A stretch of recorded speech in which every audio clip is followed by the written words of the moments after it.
Welcome everyone to Marvel Hub. This is DK Dynamite, and shout out to Alina Sinjenko, I believe I said that name right, over on YouTube, who posted that fan-made Avengers 4 intro. It's pretty cool how this person combined the ending of Ant-Man and the Wasp, or the post-credit scene from that film, with the traditional MCU intro, kind of hinting at the fact that Ant-Man is still stuck in the quantum realm, and then how it kind of also acknowledges the fact that there will be a time skip in this film as well. Once again, it's fan-made, and we also got a film clip the other day, which we of course broke down on this channel, which seems to be the opening title sequence for Avengers Endgame, as the music begins to kind of fade in a little bit towards the end of that clip, which kind of gives the hint that we'll then see the giant title or text of Avengers Endgame, similar to the scene in Infinity War when Bruce falls through the sanctum and Doctor Strange is asking who Bruce is referring to when Bruce says that Thanos is coming. And then right after that shot, we get the title sequence of Infinity War. So I think that's the same kind of scene we saw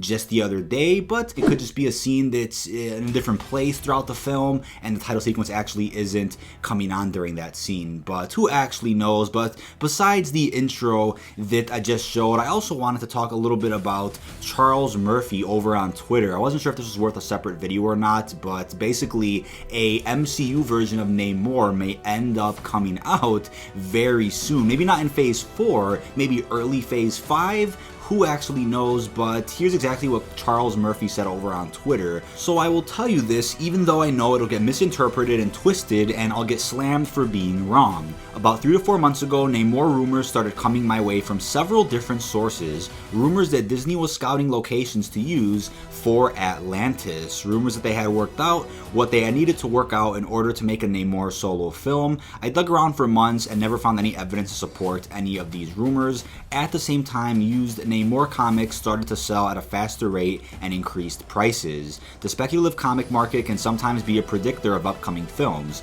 Other times, it's just people guessing. So I don't know if this is anything at all. I never found a single thread or shed of evidence to suggest the Namor movie was being considered, but it's the last big thing I was chasing, so now you know. If it happens, it happens, but I do think we'll see MCU Namor sooner than later. I figured since I'll never finish the job on Namor, I'd share what I knew and see if anyone else can find out anything. So along with that, Marvel Studios confirmed that the next 5 films in the MCU will feel very distinct from the phase 1 through 3 MCU films. So the fact that Kevin Feige confirmed that, and Charles Murphy's also tweeting about Namor, kind of gives me the vibe that we'll be seeing some very different MCU films. Let them be cosmic films, let them be films like the Eternals, let them be films like Namor, films that are very different from what we're used to, but are all leading towards a bigger storyline later down the line. So in terms of whether or not Namor will make its way into the MCU is up for debate right now, and in terms of when that'll happen is also up for debate,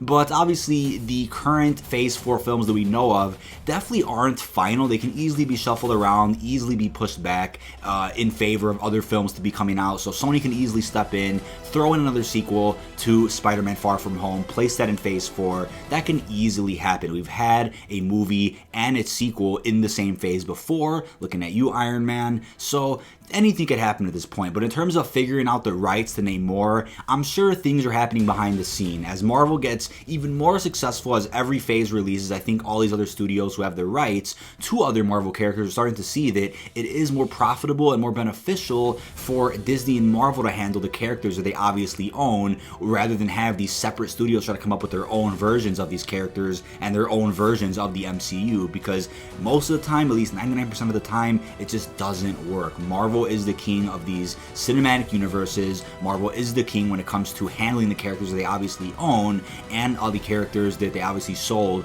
to other studios back before the MCU even began. So in terms of characters like the Hulk and even some Spider-Man villains, that might take a little while. I think there will be a time when Universal is finally like, you know what, just have the Hulk and all his characters back, just have it all. Either that or Disney buys Universal. Something will end up happening in the future with the Hulk and his characters. That is 100% guaranteed, but in terms of when it'll happen is also up for debate, because by time that may happen, maybe a little too late for Mark Ruffalo to be like, yeah, I definitely want to do a whole trilogy of Hulk films. I definitely want to have all these cameos. I definitely want to have all these villain movies where I appear in. It may be too late for that by the time Universal finally gives up the Hulk characters that they own. And it may even be a while before Sony says, you know what, we just can't do this cinematic universe thing. Just take all your characters back. And they're going to scrap Venom again. They're going to start from scratch. And then Disney's going to have to handle all the villains that they were missing and place them in potential sequels to Spider-Man Homecoming, Far From Home, etc. So a lot is going on behind the scenes in terms of these legal issues, but let me know what you think of this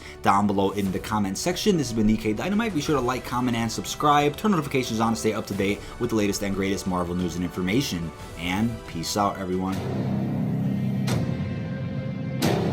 The work is done. I won. What I'm about to do, I'm gonna enjoy it.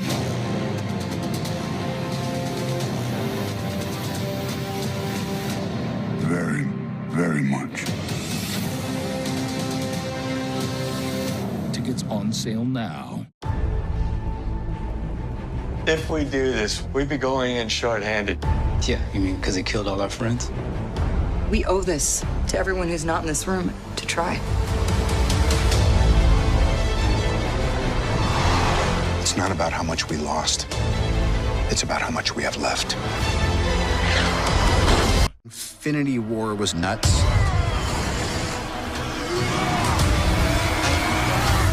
But this one is going to be your finest hour. We're in the end game now. Thanos wiped out 50% of all living creatures. These are the highest stakes that the Avengers have ever faced. This is the fight of our lives. This is gonna work, Steve. I know it is. Because I don't know what I'm gonna do if it doesn't. Every time you think Marvel's pulled every single trick out of the bag, they actually saved the best stuff for this one. This is the end of the fireworks show, the grand finale. The storytelling is insane. You just don't know what to expect. I guarantee you there is no way anybody could guess what's going to happen. We're the Avengers. We gotta finish this.